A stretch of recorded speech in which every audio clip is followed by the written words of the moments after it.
Anthropogenic. Check out the website. Alright. Few people are capable of expressing the composed opinions which differ from the preconceived judgments of their social environment. Most people are even incapable of forming such opinions. Thus, physicist Albert Einstein. What is carbon dioxide? I'm going to go through a couple of terms here. I think it's imperative that we know what they are. Okay, according to the EPA and the Merriam-Webster dictionary, CO2 is a heavy, colorless gas dissolved in water. It is especially in animal respiration. It decays animal, vegetable matter. It's absorbed from the air by the plants and photosynthesis. Also, CO2 occurs within the carbon cycle. Billions of tons of atmosphere CO2 are removed. It's emitted back into the atmosphere annually through the natural process. Pretty much, according to the EPA and Merriam-Webster, it's part of the natural process. What is eugenics? Eugenics is the study or belief in the possibility of improving the qualities of the human species or human population, especially by such means of discouraging reproduction by persons having genetic defects or presumed to have inheritable undesirable traits. If you're ugly, some people think you shouldn't reproduce. Right? And a historical fact is eugenics was practiced by the Nazi regime.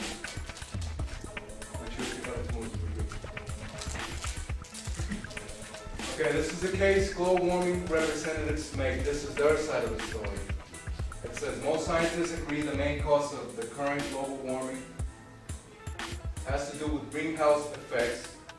Warming that results when the atmosphere heat is radiating from the earth towards space. There are frequent meltdowns of glaciers that result in floods. The melting of ice poles has led to mean sea levels and further increase in the temperature.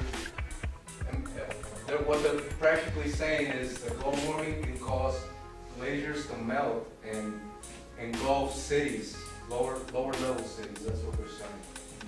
Okay. This is because of global warming, the Earth's atmosphere is getting more unpredictable with heavy rains and droughts. Months of rainfall have also been affected. A case that they make is that the effect of global warming can be felt as on seasons too, as summers are getting longer than winters. You can see the chart right there. You have record warming on states on the west coast, on Central America, and some of the east coast. Okay. September 2006, former Vice President Al Gore has a novel approach for dealing with global warming. Tax carbon dioxide emissions instead of employees pay. The article continues, penalizing pollution instead of penalizing employment will work to reduce that pollution, Gore said in a speech at New York University School of Law. The carbon tax will replace all payroll taxes, including those for Social Security and unemployment compensation, Gore said. He said the overall level of taxation would be about the same. And the final point that global warming representatives make is the science is settled. Scientists are no longer debating the basic facts of global warming. Science is settled. This is a case global warming skeptics make. CO2 is not what makes the world's temperature periodically rise and fall. The obvious answer is the sun. A carbon tax is only a way for the federal government to regulate and control commerce, basically make your light, gas, water, and other utility bills just skyrocket in price. Okay, ClimateGate. This was a very famous event. It was the event where computer hackers broke into the computer of the University of East Anglia Climate Research Unit, perhaps the most widely recognized research center for global warming.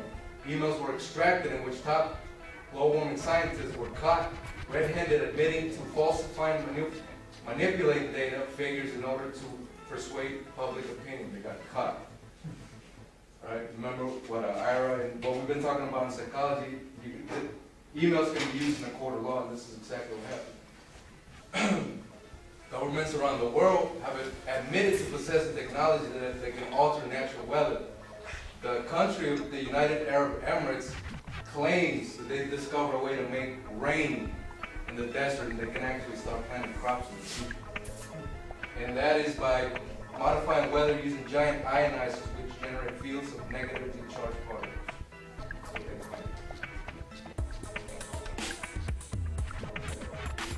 This is from the U.S. Department of Defense website. This is his own words. In April 28, 1997, during the Terrorism, Weapons of Mass Destruction Conference, former U.S. Secretary of Defense William S. Cohen, when asked about other countries, was quoted as saying, "Others are engaging in eco-type of terrorism whereby they can alter the climate, set off earthquakes, volcanoes remotely through the use of electromagnetic waves," off the U.S. Department of Defense website.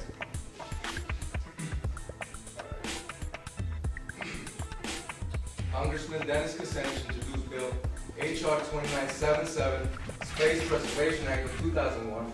The purpose of the bill was, one, quote, of the bill, implement a permanent ban on space-based weapons in the United States, including weapons such as, quote, of the bill, strategic, theater, tactical, or extraterrestrial weapons and chemical, biological, environmental, climate, or platonic weapons. The two types of weapons that Congressman Kucinich is talking about are chemtrails and hard research projects. I recommend you guys look it up. And here's Billy Gates. What does someone with such incredible financial network clout think about all this? Here's my boy, Billy Gates.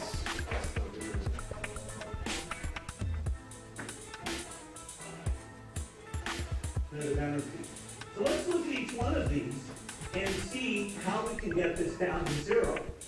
Probably one of these numbers is going to have to get pretty near to zero. Now that's back from high school algebra. But let's take a look. First we've got population. The world today has 6.8 billion people. That's headed up to about 9 billion. Now if we do a really great job on new vaccines, healthcare, reproductive health services, we could lower that by perhaps 10 or 15%. But there we see an increase of about 1.3. The second factor is the services we use.